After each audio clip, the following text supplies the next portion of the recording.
Welcome to Improving Sales Performance, a podcast highlighting tips and insights aimed at helping sales organizations realize and maybe even exceed their goals. Here, we chat with thought leaders, experts, and gurus who have years of sales experience from a wide range of industries. I'm your host, Beth Sunshine, CEO at the Center for Sales Strategy, a sales performance consulting company.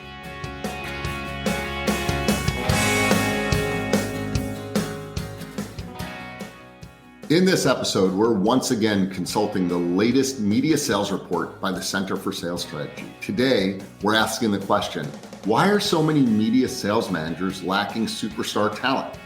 Joining me to answer that question and more is the amazing Beth Sunshine, SVP Talent Services here at CSS and the head of Up Your Culture, a division of CSS that focuses on company culture and employee engagement.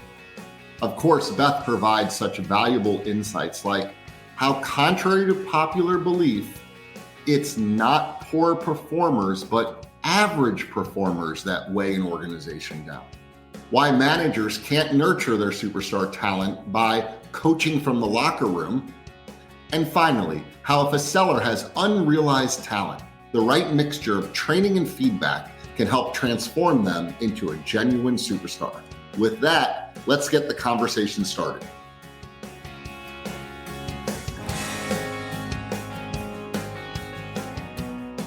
All right, so in the just published media sales report, and it is the 5th annual media sales report. Isn't that pretty cool? Yeah, congratulations.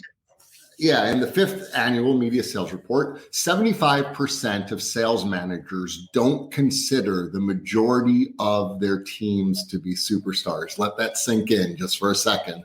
75% of sales managers do not consider that the majority of their salespeople are superstars. So, two-part question. One is, what do you make of that? And two, if you were leading a team, or what advice would you give to someone leading a team that was seriously lacking in superstar talent? What would you do? What should they do? Where would they start? Yeah, this is a great question. First of all, superstars, sales superstars, they're not easy to find. I mean, the average person is just not born and built for sales. So when you study those who are great at it, those who excel, the best of the best, you find that they have a handful of behaviors that they have a ton of intensity in. And most people just don't have those. So even in the best of times, finding a seller who can be a sales superstar is like finding a needle in a haystack. So I do have to just say, it's not easy. But with that said, this is a tough job market right now. Recruitment is hard. I'm hearing daily by our clients how difficult it is, harder than usual.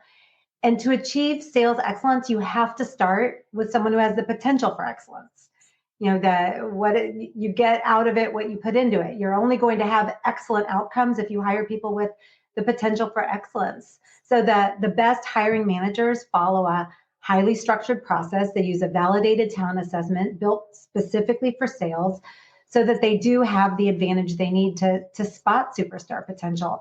I don't think managers are trying not to hire people who can be superstars. I just think there are a lot more misses than there are hits. So the second part of your question was, what advice do I have? Yeah. You know, what and is the advice if they have a team already who is lacking in this superstar talent? Sure, however you want to take it. Yeah. Well, I'd say if one of your listeners is looking around at their team and they're thinking, I don't have the star talent that I need on this team, I would start by making sure that it's really talent that they're lacking and not skills, because there's a really big difference between talent and skills. And I think a lot of people confuse them. It's easy to do. So the first thing I would do is just spend time with their talent assessments. I'd make sure I'm crystal clear on their innate strengths and their weaknesses, just so you know what you're actually dealing with. Then I'd make sure I'm putting my people in the position to maximize their strengths, and that I have workarounds in place to minimize their weaknesses. If a seller ended up on my team who just didn't have the innate talent they need to achieve success, then we have a problem. I mean, at that point in time, I'd probably help them find another path, because I feel strongly that it is wrong to try to jam a square peg into a round hole and have expectations that they're going to change, that they're going to become a round peg. So that's where I'd start. I'd make sure I know my people. I'd make sure I know how they're wired. And then I'd make sure that they have the training and the ongoing coaching that they need to achieve their very best performance. Just because someone has the raw potential, that's what talent is. Superstar talent is just raw potential. Just because someone has that, it doesn't mean that they've been trained or coached to use it most effectively. So I'd make sure everyone on my team knows what's expected of them, what success looks like. And then I'd commit to giving them great coaching, regular feedback. And finally, and probably most importantly, going back to where I started with recruitment is so hard, I'd commit to building a stellar talent bank. So I'm never, ever, ever in that position again. I would set aside time every week for a certain period of time to connect with top talent. I build relationships even when I'm not hiring, so that I have superstars sitting on the bench just waiting to get into the game. I find that raises the bar for the current team of sadly not superstars potentially. And it also gives me as their coach a sense of freedom that I can always sub people out. All right, thanks. So let me dig a little deeper into this, because there's something here, and I'm gonna throw out a term that I know you've heard me say at talent focused management workshops over the years. But so we have this thing going on. Managers feel as though they're lacking superstar talent. At least they're saying that in the media sales report. Mm-hmm. However, if you dig a little deeper, nearly half the managers, so 46%, so just under half, say that less than 20% of their sales teams is underperforming. So managers are finding themselves in a situation where they don't have superstars, but they don't have that many underperforming. And so what can a manager start doing to help those adequate or average performing salespeople evolve into superstars? And what you've heard me say over the years is I sometimes feel like sales departments are handcuffed to mediocrity, right? They don't have the top, but they're not, they're good. Yeah. And it's a lot easier to go from bad to great than from good to great. Yeah. Yeah. It's a great way to say it. I mean, you said the word average, which just sort of gives me cringy feelings, because the average performer is the one that can bring down an organization. You probably heard this term before. I'm sure you have. Good is the enemy of great. And it's true. It's really easy to spot a poor performer. We're all pretty good, no matter what position we're hiring for. We're pretty good at spotting a poor performer. And that allows us to either not hire them, or if we spot that too late, at least not keep them for long. It's the average performers. It's those who fly under the radar that really hurt the organization. Sometimes during leadership development sessions, I'll ask managers in the room to grade their sellers and to tell me how many A players, B players, C players, and so on that they have on their teams.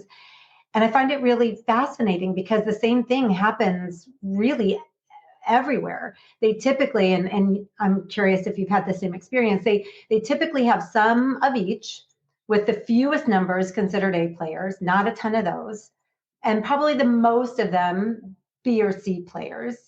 And when I ask them why, it leads to a great discussion. So that's really the conversation opener for me. But my question to them after we discuss it is, why can't they all be A players? Why can't you do the due diligence necessary to hire people with the raw potential for excellence, and then train and coach them to achieve top level talent? And you and I know, I think you would agree, the answer is you can. You can do that. It's just a full-time job.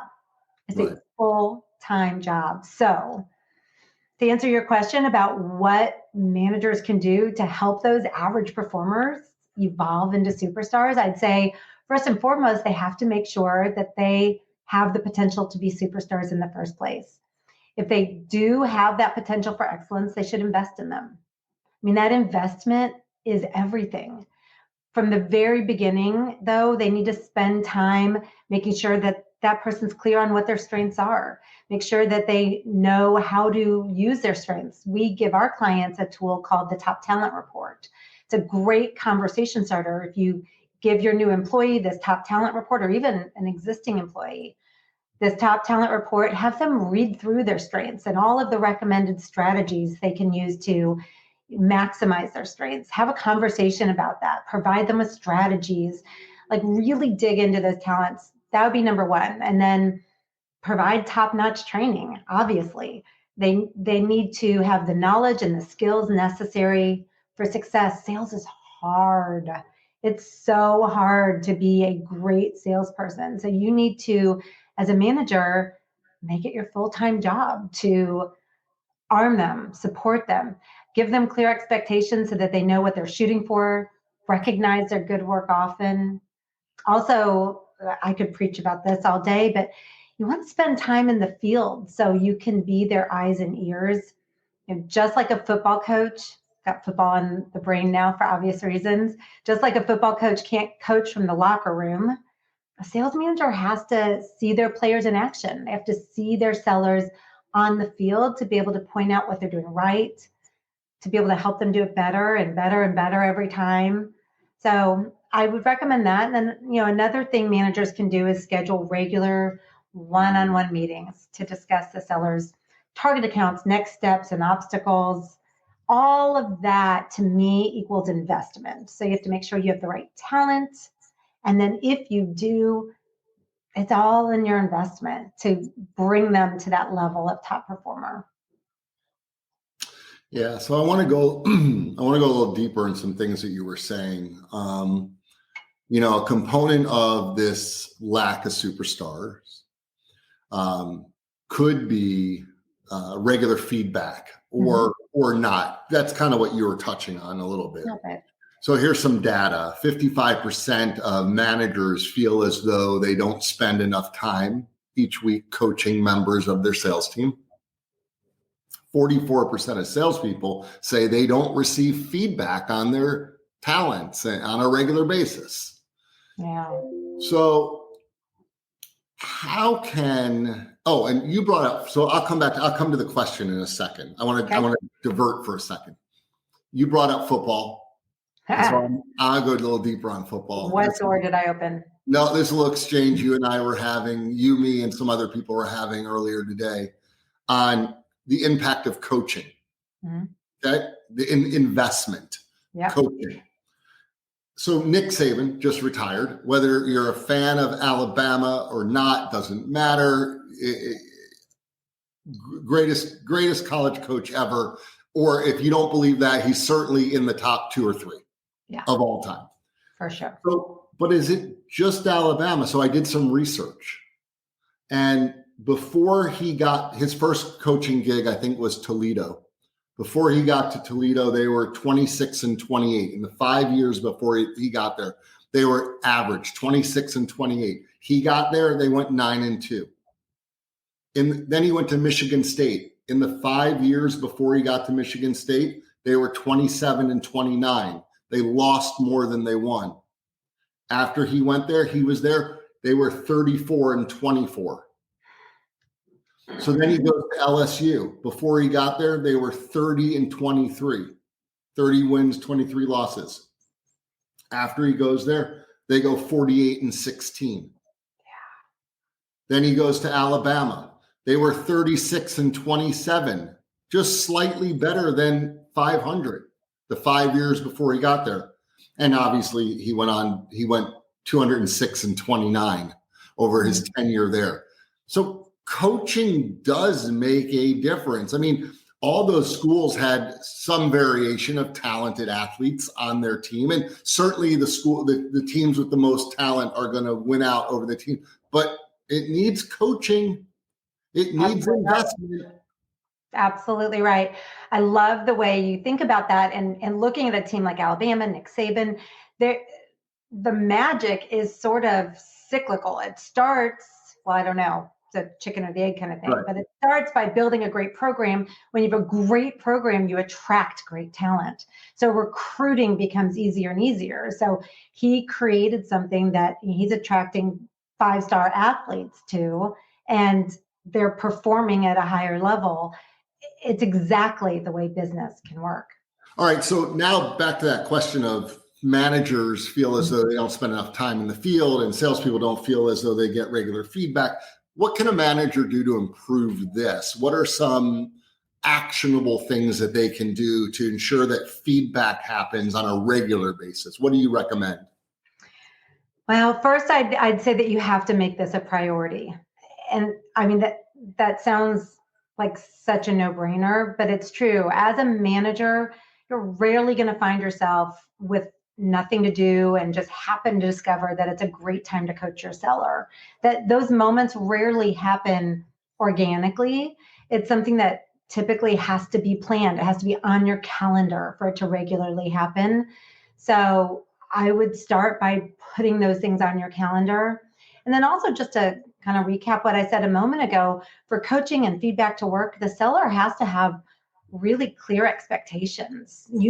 They need to know from you what success looks like, what you're looking for exactly, so they can target that. And then they need to understand too how they're wired. So their strengths are different than those of their manager. They're different than those of their coworkers. So it's really important for any individual contributor to know what their strengths are and have them top of mind so that they're able to maximize their strengths. So you asked about feedback. You have to have all that in place first. And then once you have those things in place, you're primed to give feedback. You asked for some tips. A few of my favorite tips. Number one, don't wait for a specific outcome to happen before you give feedback. I often think about, because you and I, we know we have babies around us quite often these days. You don't wait for a baby to successfully walk across the floor to tell them that they did a good job or to tell them what you liked that they did. Instead, you notice every little action that leads to them walking across the floor. You notice the first time they get up on their knees, the first time they crawl, and that feedback, some recognition, but also just the feedback, the caring plays such a huge role. And so, that extends to sales management. If you just wait until they make the sale, you've missed the opportunity. Giving feedback on daily activity along the way allows them to make adjustments, improve their performance. So that's key. Also, I'll give you 3 tips. The second tip is be as specific as possible. Great presentation or great job, great proposal. Those things are never going to grow anyone. They're never going to leave them feeling like purposeful. Instead, you want to tell them what you liked. What about their presentation was so strong? What about that proposal should they replicate again? When you tell someone what they're doing right, they're able to repeat those positive behaviors and get better and better and better. And then third one I'll give you, just remember that feedback is best when over time it's given at a pretty high ratio. We say 5-to-1 positive to negative. Constructive criticism or any kind of feedback that doesn't feel great, that has to happen. That's necessary for growth, but it lands much better and it leads to bigger improvements if you're really heavy-handed with the positive feedback. If at a 5-to-1 ratio, just over time, you're noticing what they're doing right, you're going to have a bigger effect when you need to point to what they need to do differently next time. Yeah, I would definitely say that many believe that feedback equals tell them what they did wrong. Yes, almost always. That's right. Yeah. And it's almost the opposite. You need Feedback equals tell them what they're doing did right. And do that again and do it more. And next time you do it, you could even do this with it.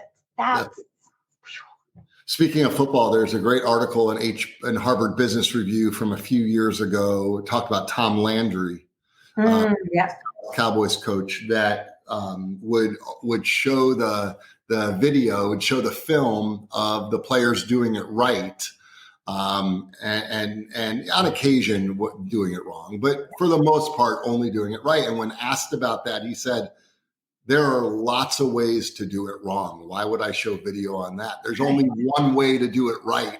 I just want them to focus on that. I thought that's so great because it's so true. So cool. And it was so different. That was such a different mindset, just a different paradigm and an effective one. All right, last set of questions. So yeah. let me kind of tee it up, and then we'll walk through some of my questions on this. 92% of salespeople, so nearly all of them, 92%, believe it is important or very important that they are learning and developing in their roles. However, only 48% report that they participate in sales training on a weekly basis. Okay, so all of them are saying, nearly all of them are saying, hey, I need to learn and develop if I'm going to be successful in my role. And a little less than half, we'll call it half, are saying they have weekly sales trainings. Yeah. So one, how can a manager make sure they are providing this learning and development that salespeople want? Mm-hmm. Well, I guess since we're talking about what they want, I'd start by making sure that you understand exactly what it is that they're craving. Learning and development is going to look very different from one person to another.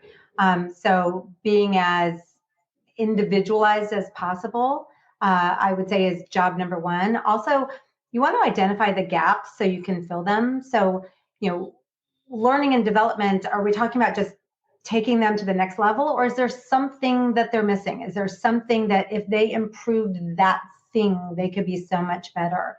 I'd have that conversation. I would have them be a part of thinking about what could grow them. Also, everyone learns really differently. So you want to know your people, identify how they learn best. Is the ideal sales training bringing someone in and gathering people physically together? Is it more of an online learning? And, mixing it up is never a bad thing. You can do partner sharing, in-person training sessions, make your sales meetings powerful, combine some online learning in a way that works best for your people. Yeah. So this follow-up question to this is, let me tee it up for you. So do you think people with superstar talent, let's assume they have superstar talent. Do you think people with superstar talent that are not having success? Right? So they are talented, but they're not having success. Do you think that those superstar talent that wants to have success, do you think that the right combination of feedback and training could help them? Could they develop into superstars? And how long do you give that before you say enough's enough? They can't make it. I got to make a change around here. That's $1 million question. All right. So I'll start with the assumption, which is what you said, that they have the innate talents. So if a seller has the innate talents to achieve superstar level success, then the answer is yes. Feedback and training will most definitely help them grow. Interesting tidbit is when we spend time focused in our areas of strength, we can grow by as much as 10 times. That's significant growth. So you can think about anything you've ever done before. It could be a sport you've played, it doesn't matter, anything that you have really become great at. Putting your time and energy into that thing is significant. Whereas if you put that same time and energy into an area of weakness, you're going to grow marginally, typically by about 10%. So restating your question, if they have the innate talent, if you provide them with the coaching and the training and the feedback, that investment, they should be able to grow by 10 times.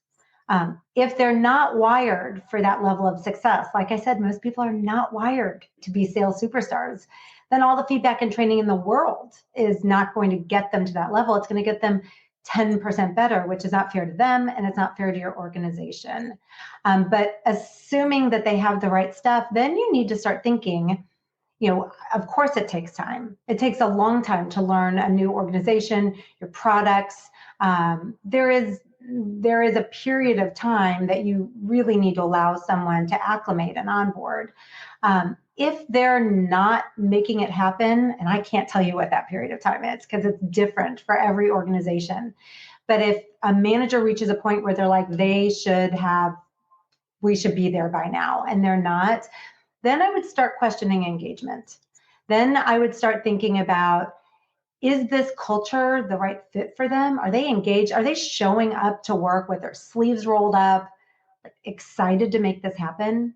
Because someone who is highly talented, but who's dragging themselves into work, who's not engaged, who doesn't really care about the company, the mission, they're not going to activate their talents fully. So it could be, if they have the talents and they're not succeeding, my bet is on an engagement issue. Now, as far as how long do you wait, here's my thought on this. If you have a really strong talent bank, teaming with superstars ready to get in the game, it is certainly easier to make that tough decision than it is if you have no other options to turn to. But I think you need to start by recognizing, do they have the potential to achieve what you want them to achieve? Have you, as a manager, done everything you can do to train them, to coach them, to give them that feedback, to invest in them? Is there something getting in the way of engagement that maybe you need to be aware of? And once you check all those boxes, if you're still mystified, it's probably time. I will say that when I was trained as a talent analyst, I had this fantastic trainer. This was a long time ago. And I said something about strengths and weaknesses and how everyone has them. So I was trying to kind of rectify this. And she said, here's the thing. Yes, we're all humans. Everybody has strengths. Everybody has weaknesses. We need to put people in roles where they can use their strengths all the time, because obviously that's where they'll be successful. And they need to have to use their weaknesses as infrequently as possible. And the manager, this is the important part, the manager needs to own those weaknesses. So when you hire someone, yes, they're human. They are going to have soft spots, but as a manager, you have to own that. You have to say, can I own the fact that this person is not naturally gifted here? They're probably going to struggle. I'm going to need to put some workarounds in place.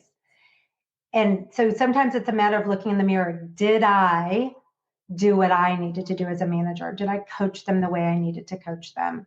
I'd hate to let someone go until I knew the answer to that was yes. All right, and with that, we're going to leave it there, and that's a great place to end. If you want to continue the conversation with Beth, all of her contact information will be in the show notes, but you can always just go to LinkedIn and type in Beth Sunshine, the Center for Sales Strategy, and you'll have no problem finding her there. Thank you so much for joining us, and be sure to listen to the next podcast of the Improving Sales Performance podcast. This has been Improving Sales Performance. Thanks for listening. If you like what you heard, join us every week by clicking the subscribe button. For more on the topics covered in the show, visit our website, thecenterforsalesstrategy.com. There you can find helpful resources and content aimed at improving your sales performance.